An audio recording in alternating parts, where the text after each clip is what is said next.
Hello बच्चों, मैं शशि आप सबका स्वागत करता हूं शशि कैंपस पटना में। आज हम लोग बहुत ही महत्वपूर्ण टॉपिक पर डिस्कस करेंगे। आज हम लोग मैथ में सीखेंगे कि √2 एक अपरिमेय संख्या है, कैसे इसको सिद्ध करना सीखेंगे। √3 एक अपरिमेय संख्या है, कैसे उसको सिद्ध करना सीखेंगे। √5 एक अपरिमेय संख्या है, कैसे वो सिद्ध करना सीखेंगे।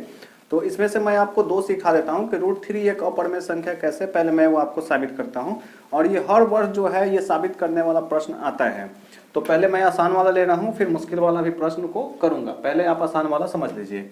जैसे मान लीजिए एक सवाल है, क्वेश्चन दिया कि सिद्ध करे कि √3 एक अपरिमेय संख्या है।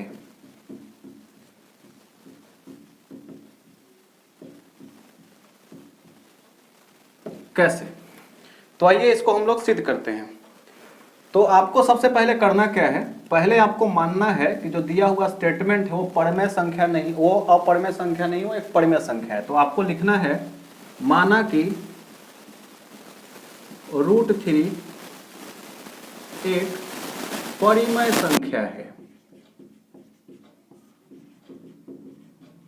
अगर ये परिमेय संख्या है √3 अगर परिमेय संख्या है तो ये परिमेय संख्या के नियम का पालन करेगा।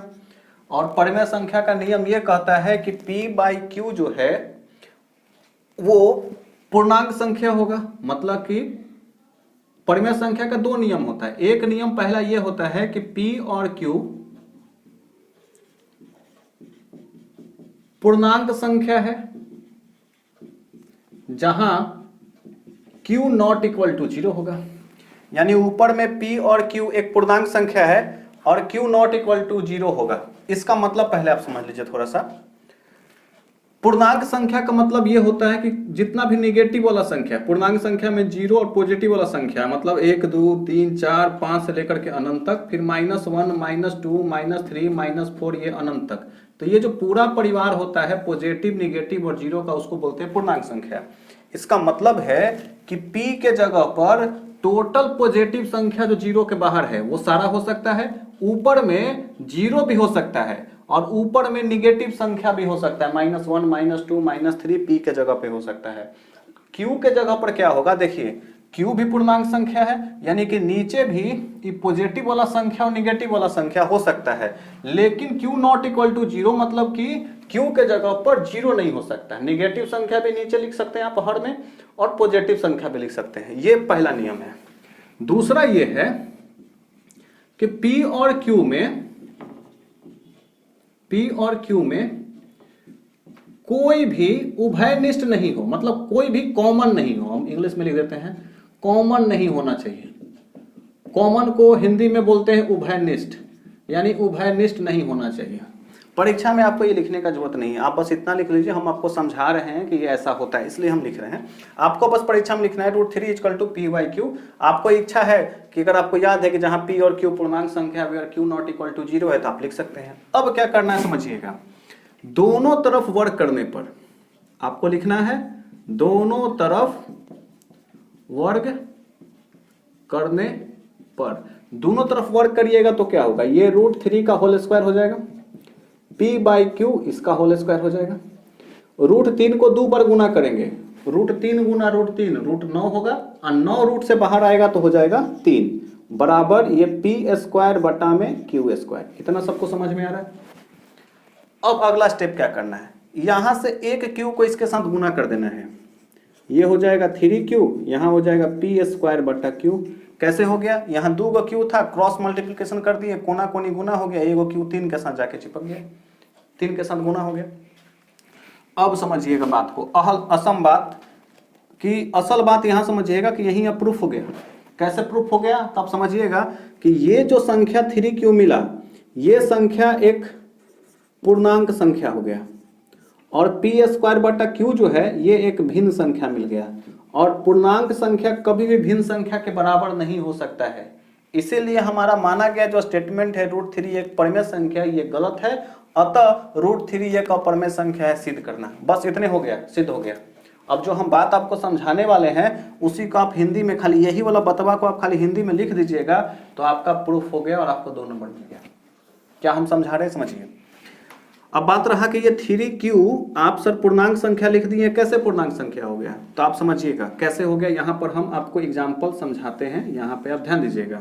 जैसे लिखा हुआ है 3q, अब पूर्णांक संख्या होने के लिए पॉजिटिव संख्या भी हो सकता है, निगेटिव भी हो सकता है, जीरो भी, कोई भी संख्या रख देंगे तो पूर्णांक संख्या हो जाएगा। जैसे हम पॉजिटिव संख्या से बात करते हैं, 3 है, 3 q के जगह पर हम 1 रखते हैं तो क्या आ जाएगा 3। अब हम q के जगह पर 2 रखते हैं, कितना आ जाएगा 6, 3 रखते हैं कितना आ जाएगा 9, 4 रखते हैं कितना आ जाएगा 12, 5 रखते हैं कितना आ जाएगा 15। ठीक है, इसी तरह से बढ़ता जाएगा। अगर हम 3 के जगह 3 q के जगह पे 0 रख दे तो क्या आ जाएगा 0। अगर हम -1 रख दे, -1 रख दे q के जगह पे -1, तो 3 गुने -1 क्या हो जाएगा -3। अगर 3 के जगह पे -2 रख दे क्या आ जाएगा -6। अब देखिएगा ये जो संख्या हमको यहां से लेकर के यहां तक जो मिला, ये पूरा का पूरा 3, 6, 9, 12, 15 पूर्णांक संख्या है, यस पॉजिटिव पूर्णांक संख्या है। 0 पूर्णांक संख्या है, हाँ पूर्णांक संख्या है। -3 -6 पूर्णांक संख्या है, यस। ये पूरा का पूरा जो हमको मिला ये क्या मिल गया, पूर्णांक संख्या मिल गया। इसलिए हमने कहा कि ये जो 3q है, 3q ये क्या हो गया, पूर्णांक संख्या हो गया। क्लियर। अब देखिए p² बटा q, p² बटा q को हमने कहा है कि ये भिन्न संख्या है। कैसे भिन्न संख्या वो समझिए, p के जगह पर जो संख्या रखिएगा वो q के जगह पर ही रखिएगा। ये दोनों अलग अलग है। अगर ये दोनों एक जैसा होता तो ऊपर भी p होता, नीचे भी p होता, लेकिन ऊपर p है नीचे q है, मतलब ऊपर जो संख्या होगा वो नीचे संख्या नहीं होगा। अगर एक ही संख्या रखिएगा तो कट जाएगा तो उभयनिष्ठ होगा। उभयनिष्ठ नहीं हो सकता, अगर कोई भी परिमेय संख्या है तो वो कॉमन नहीं होगा। इसीलिए p के जगह पर अगर हम कोई संख्या मान लीजिए कि 2 रखते हैं तो 2 का स्क्वायर, q के जगह पर 3 रखिए तो 2 दूनी का 4, 4/3। अब ये 4/3 क्या हो गया, इसको बोलते हैं अंश, ऊपर वाला को, और नीचे वाला को क्या बोलते हैं हर। आई अंश बटा हर है तो इसको क्या बोलेंगे, भिन्न बोलेंगे। तो p² बटा q क्या हो गया, एक भिन्न हो गया। एक और एग्जांपल ले लीजिए, मान लीजिए कि हम ऊपर ले लिए -5, -5 का स्क्वायर, और नीचे ले लिए, नीचे भी अगर हम कोई संख्या ले लेते हैं, मान लीजिए कि इस बार हम ले लेते हैं 6, तो ये -5 का स्क्वायर कितना हो जाएगा 25, और नीचे कितना हो गया ये 6, तो ये 25/6 अंश बटा हर के रूप में आ गया। तो ये भी संख्या क्या है, एक भिन्न है। तो इसी तरह से अपने मन से कोई भी संख्या आप यहाँ पे लेते रहिएगा जो अलग अलग संख्या है, तो ये आपको क्या मिल जाएगा, भिन्न संख्या मिल जाएगा। अच्छा, अगर ये भिन्न संख्या है तो कभी भी पूर्णांक संख्या भिन्न संख्या बराबर नहीं हो सकता है। ठीक है, अगर बराबर नहीं होगा, यह असंभव बात है कि बराबर होगा नहीं, बराबर नहीं हो सकता है। तो हम जो यहाँ एज्यूम किए हैं कि √3 एक परिमेय संख्या है, ये हमने गलत मान लिया, असंभव, ये परिमेय संख्या नहीं होगा। और अगर ये परिमेय संख्या नहीं है, इसका मतलब है कि वो एक अपरिमेय संख्या है। इसी चीजों को आप अगर यहाँ शब्दों में लिख देते हैं तो आपका उत्तर कंप्लीट हो गया। अब रहा बात कि सर लिखेंगे कैसे, समझा तो दिए, समझ गए, हम लिखेंगे कैसे परीक्षा में, तो हम उसके लिए आपको लिख देते हैं। आपको क्या लिखना है, यहाँ लिखना है 3q को पहले यहाँ से उतार लीजिए यहाँ पे, और लिखिए कि 3q एक पूर्णांक संख्या है। ऐसे लिखिए 3q एक पूर्णांक संख्या है क्योंकि यह 3 का गुणज है। बस इतना लिख दीजिए, 3 का गुना है। अब 3 के साथ कोई भी संख्या गुना करिएगा, 3 दूनी 6, 3 तिया 9, 3 चौका 12, 3 5 15, वो सब संख्या क्या मिलेगा, पूर्णांक संख्या मिलेगा। यहां लिख दीजिए p² बटा q एक भिन्न संख्या है क्योंकि p और q में कोई भी संख्या कॉमन नहीं है, यानी कोई भी संख्या उभयनिष्ठ नहीं है। इसलिए क्या है, p² बटा q क्या है, एक भिन्न संख्या है। तो आप यहां लिखिएगा अतः पूर्णांक कभी भी भिन्न के बराबर नहीं हो सकता, इसलिए हमारा माना गया कथन √3 एक परिमेय संख्या है, गलत है। अतः √3 एक अपरिमेय संख्या होगा।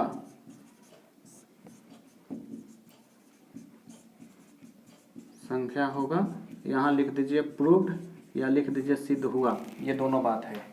तो बहुत कम समय लगेगा, 5 मिनट से भी बहुत कम समय लगेगा आपको ये बनाने में। मुझे इतना समय लगा क्योंकि मुझे आपको P और Q के बारे में पूर्णांक संख्या समझाना था, भिन्न समझाना था कि कैसे ये पूर्णांक है, कैसे ये भिन्न है। आप इसको यहाँ पे नहीं लिखिएगा, अगर इसको लिख रहे हैं तो फिर इतना लिखने का जरूरत नहीं है। तो जो बच्चा अगर इस चीज़ को समझ गया कि 3/3Q एक पूर्णांक संख्या है क्योंकि यह 3 का क्या है, गुणज है, 3 का गुना है। अब फिर इसी चीजवा को मैंने यहाँ लिखा है P²/Q एक भिन्न संख्या है क्योंकि P और Q में कोई संख्या कॉमन नहीं है, उभयनिष्ठ नहीं है। तो मैंने इसी चीज को यहाँ लिखा। अतः अब इस चीज को मैंने यहाँ लिखा है कि पूर्णांक नॉट इक्वल टू भिन्न, पूर्णांक कभी भी भिन्न के बराबर नहीं हो सकता। इसलिए हमारा माना गया कथन कि √3 एक परिमेय संख्या है, वो क्या है, गलत है। इसलिए हम लिखेंगे यहाँ अतः √3 एक अपरिमेय संख्या सिद्ध हुआ। तो आपको ये वाला चीज यहाँ पे क्या करना है, नहीं लिखना है, हो गया खत्म। अगर लिख के भी छोड़ दिए तो कोई दिक्कत नहीं है, इसी चीज को हिंदी में लिख दीजिए। और नहीं अगर जो लिख पाता है वो लिख देगा चुपचाप यहीं पर कि ये जो पूर्णांक है वो नॉट इक्वल टू भिन्न होगा, और उसके बाद यहां से धर के छाप देगा यहां से। इसलिए हमारा माना गया कथन √3 एक परिमेय संख्या गलत है, √3 एक अपरिमेय संख्या होगा। बस इतना कर देना, मतलब उसको ये नहीं लिखना, जो ये लिखेगा वो ये नहीं लिखेगा, उसके बाद यहाँ छाप देगा। चलिए, आशा करते हैं आपको समझ में आ गया होगा। और हम √3 है, अभी हम √5 एक अपरिमेय संख्या कैसे है वो भी आपको समझाते हैं। तो आप पहले इसका स्क्रीनशॉट आप ले लीजिए। चलिए हम लोग एक और क्वेश्चन डिस्कस कर लेते हैं कि √5 एक अपरिमेय संख्या है कैसे, वो देखिए मैं भी आपको जल्दी जल्दी बता देता हूं। क्वेश्चन होगा कि सिद्ध करें कि √5 एक अपरिमेय संख्या है, और ये हमको सिद्ध करना है। अब इसको सिद्ध करना है तो देखिए हम क्या करेंगे, अपने को ये करना है, सबसे पहले मान लेना है, माना कि √5 एक परिमेय संख्या है। क्या है, परिमेय संख्या है। हमको क्या निकालना है, अपरिमेय, लेकिन हम मान लेंगे क्या है, ये परिमेय संख्या है। अगर √5 परिमेय संख्या है तो इसको लिखेंगे P/Q के रूप में होगा, और यहां लिख दीजिए जहां P और Q क्या है, पूर्णांक है, और Q नॉट इक्वल टू 0 है। और दूसरा लिख दीजिए P और Q में कोई भी संख्या उभयनिष्ठ नहीं है। यही तो बात होता है, अगर परिमेय संख्या है तो ये दो नियम को फॉलो करता होगा।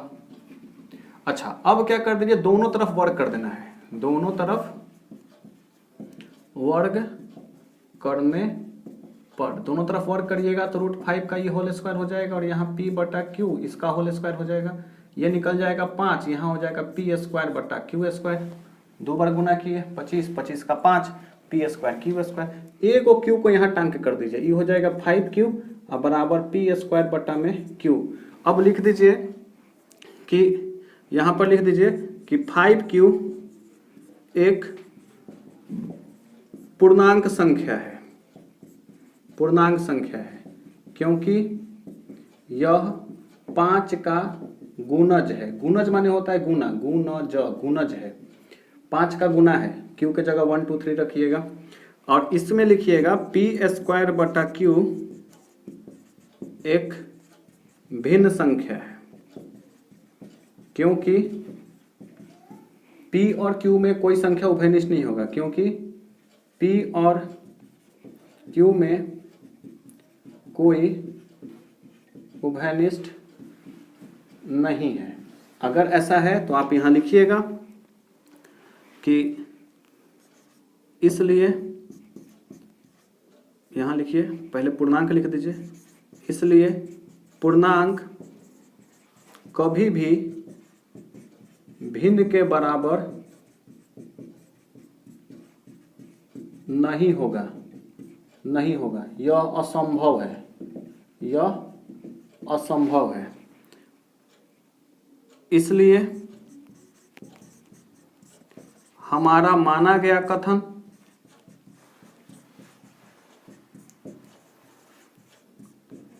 कि √5 एक परिमेय संख्या है गलत है। अतः √5 एक क्या है, अपरिमेय संख्या है। और यहां पे लिख दीजिएगा प्रूव, और 2 नंबर आपको मिल जाएगा। ठीक है। इसमें एक और आता है बड़ा कठिन वाला कि जिसमें देता है कि √5 - 3 एक अपरिमेय संख्या है, उसको सिद्ध करिए।